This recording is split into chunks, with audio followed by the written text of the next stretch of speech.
All right, so this is part two of this free three-part quadrant analysis training I put together.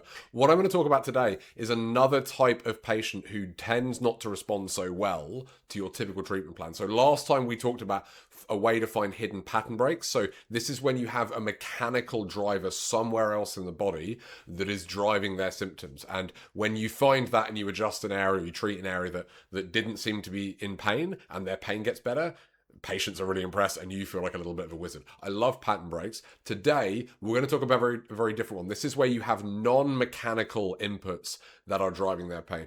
And this is a sub-classification of patient that I look back and I struggled with for years and I can never really wrap my head around it.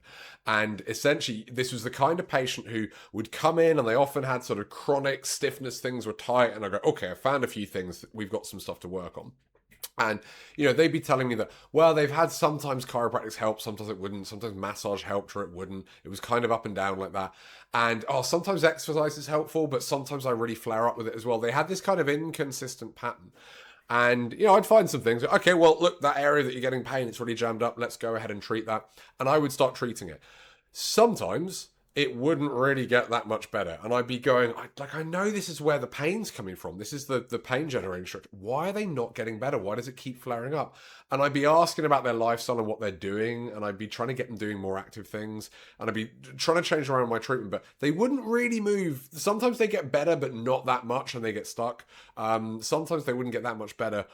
Or the other hand, and this is the one that really threw me, is I would start with some treatment and they'd come in at visit 2 and go, oh my God, I have never felt this good in years. I slept through the night for the first time ever. I've got no pain walking down the street. Oh my God, you're a miracle worker. And I'd be going, yeah, we got it. Like we found the underlying issue. And I go, great. This person's responding really, really quick. I'd feel really, really good. I'd do the same treatment. Visit 3, they're going, yeah, I don't know. It's come back since your last treatment. It's come back. And oh, you know what? Now it's not so much there, but it's swapped to the other side. And then the next visit, they're going, it's kind of running down into the hip a little bit. And then a couple of sessions later, it's sort of radiating up my back. It was this really inconsistent pattern. And I'm going, when I'm doing similar stuff each time, why are you not responding the same? Why is it all over the place? And frankly, why the hell are they not getting the response they had after the first one when I was feeling really, really good? So these patients, it'd be really, really hard to get a handle on it. And I never really worked out why until I studied quadrant analysis and until I learned from Rob what's known as the abdominal subclassification. Now, the abdominal subclassification, when you know how to spot these people, you will spot them regularly. And if you spot them in advance, it is way easier to manage them. If I know this person's probably going to be up and down or they're going to take some time, and I let them know, I get a chance to set my own and the patient's expectations rather than getting carried away thinking, oh, they're going to be great, and then they're not. Now, the abdominal subclassification, it's called that because you tend to find tenderness and inflammation in the abdomen. These are people where, gut issues can play a role, but that's not the entire thing. And what it does, the abdominal subclassification, it sits on a spectrum. So at one end, you have people who aren't really that inflamed at all, and this isn't really an issue for them. On the other hand, you have people with autoimmune issues, whether that is RA, whether that is something more like ankylosing spondylitis. So we're better as a profession now at spotting these people. If you think they've got an inflammatory arthropathy, that would be, the extreme end if they have that. But it spans this whole thing, and there's these people in the middle that often get lost. That they look a little bit inflamed. You might go, you know what, the spade tool, it's scoring, or like they have an inflammatory type of back pain. They're really stiff in the morning. They maybe had a history of whether it's heel pain or peripheral joint issues. They often have pain that's moved around over time. But then you go and refer them and they get tested and they get a bunch of blood tests. There's no inflammation, there's no markers, RA negative, no LHA-B27. And, the GP or the rheumatologist is like, nope, you're fine. This is just mechanical. And yet, they don't seem to respond to just purely mechanical input. So these are the people that get lost, and they often have this real up and down thing. What's happening with them is that they seem to have a low level of just inflammation in the system generally, and that keeps mucking up your treatment. They flare up easily, they stiffen again very easily, they don't respond the way that you think that. So the things I'm looking for in the history is if they have an up and down relationship with exercise. Sometimes it feels great, sometimes they really flare up and they keep getting injured even for doing the same thing, they can't work out why. Or there's somebody who has a love-hate relationship with manual therapy. Sometimes it's been great and sometimes it's really flared up. You don't know why. I'm already thinking, this person sounds a little bit inflamed. During the assessment, if they seem just a bit stiff, I think of them as like, it's like the body's a little bit overinflated. Everything's that bit tighter. There's more pressure. Their range of motion generally isn't that great. Their muscles feel a bit tight. They're often tender in a few different points. That's another thing. The other one that I go through with every new patient is I palpate the abdomen. I'm not looking to diagnose specific organs. I'm not doing visceral manipulation. I'm not looking for anything specific. But if their tummy is generally tender when I'm poking around there, that tells me we've probably got some information in the abdomen. This is somebody who isn't going to respond necessarily as quickly or as well. I've now got a heads up on that. Now, what do we do with that information? So unlike pattern breaks, where when you find a pattern break, there's a good chance as a manual practitioner and a chiropractor, you can address that yourself. Abdominal patients, I very rarely try to address on my own. Now, this depends on your skill set as well. It depends on how you practice and what you like to do with patients. One of the things I love about QA is it will never tell you must do this or you mustn't do that. Whatever your style of practice, QA will fit into that. So for me, I predominantly adjust. That's most of what I'm spending my time doing with patients. The abdominal patient may really, really benefit from some soft tissue work. And for those people, we have in-house massage therapists. I will often co-manage with the massage therapist. If everything seems really tight and sore and we have some massage and that helps, great. Sometimes they're alternating between us. They're going back and forth there a little bit. If you do a lot of soft tissue and you know that you're really good at that, well then great, you could do that yourself as well. QA will help you be even better and even more targeted with that if you want to dive into the full content there, but you might choose to do that yourself. But I'm thinking soft tissue with these people, it often seems to help more and calm things down. The other thing I'm thinking is acupuncture. Now I do dry needling with patients. I don't do it a lot. I don't claim to be an expert at it, but I do find these patients that can be helpful, so I may start doing that in my treatment.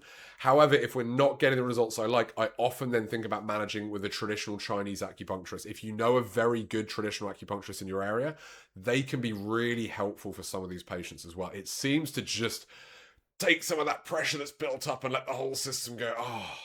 And sometimes that can get them feeling way better.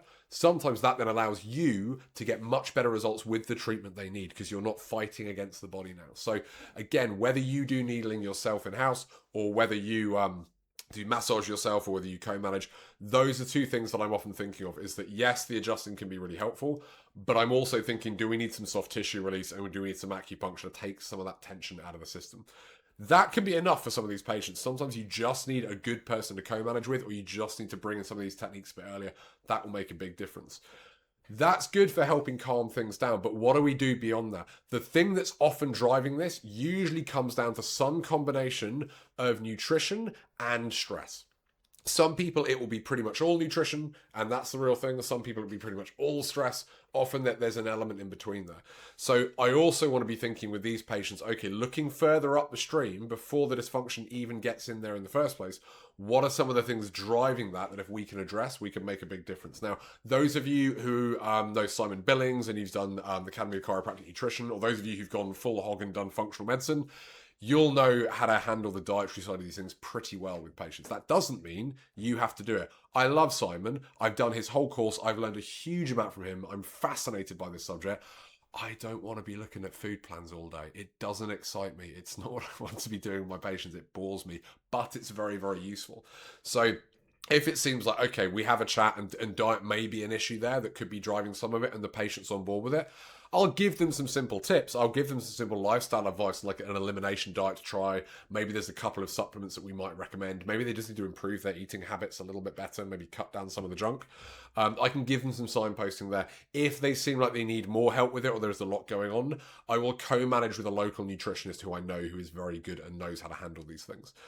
These are often patients that I end up co-managing, and it's one of the reasons why it's allowed me to build a really good referral network in my area, because I'm often saying to these people, hey, I think you could help this patient. And over time, they refer back into me, and that's great too. But more to the point, I don't want to be doing all of that myself. So with these patients, if there's a lot going on there, I might refer to them. Equally with stress, with mental or emotional issues. If they just need a bit of signposting, if they just need me to give them some advice on how to sleep better, download a mindfulness app, make some time for themselves, go for a walk, that kind of stuff, again, I can give them some basic advice. If they need something beyond that, I will be recommending to them it might be worth talking to a professional at some point as well. Now, in my experience, most of these people, by the time they come and see me, this has been going on for a long time and they're feeling overwhelmed. And if I start saying you need to go see these 4 different people and you've got to sort your life out and sort your diet out and you've got to go see a therapist, it's too much. They're not going to do that. I will mention these things to patients at the start as options that we have. I often talk about building a team with them. That might be something that's helpful over the long term. But right now, first things first, I've just got to get them feeling a little bit better. So I'll tend to think about me plus or minus massage and acupuncture initially there. Often once they're feeling better, they're like, okay, this is better. They have some hope. But they go, yeah, it's still there. How do we stop it coming back? That's when they might be ready to start thinking a bit more upstream about looking at some nutritional input, about looking at some mental health side as well. Sometimes you've just got to sow seeds and it takes the patient a fair bit of time for that as well. Some people will be ready to do that right away and that's great. So I will mention it to the patients at the start, but I certainly don't push it. I'm just saying this might be something that's helpful. Have a think about it. We can chat about it some more next time if you want. If you're not ready for that now, you don't think that's useful, okay, let's focus on some other things. But the really cool thing with the abdominal patients is that since studying QA and understanding them better, I have options. These are patients that I never felt I had options for. I kept trying everything I had and throwing all my tools at them, and it just wasn't really getting anywhere. And when you have options, practice feels a lot easier. It's more effective, but it's less pressure on you as well. Because, okay, I tried that thing, it didn't work. That's okay. We have some other options. So that's a kind of brief overview of the abdominal subclassification there. Like I say, when you start looking for these patients, you will spot them everywhere. They're very, very common. Certainly more in the last few years than they were 10 years ago there. And if you can get ahead of it, you know that's what's coming up. You know there might be an issue there. It makes it so much easier when you can prepare that and you can prepare the patient for that as well, versus having to react and go, oh man, why isn't this person getting better? So have a look at that. Have a look for those pattern breaks we talked about last time. If you haven't seen that video, make sure to watch that. Have a think about this abdominal subclassification as well. Start doing this with your patients. It's very quick and easy to do, and it'll start giving you some pointers. What I'm going to share next time is how some of this stuff can come together. I'm going to run you through a case of mine that I'm seeing at the moment, actually, that's fascinating, to show you how we can start addressing these in different ways. And most importantly, how QA gives us options, and for me, makes practice a lot more fun. So I'll see you in a few days for another video then.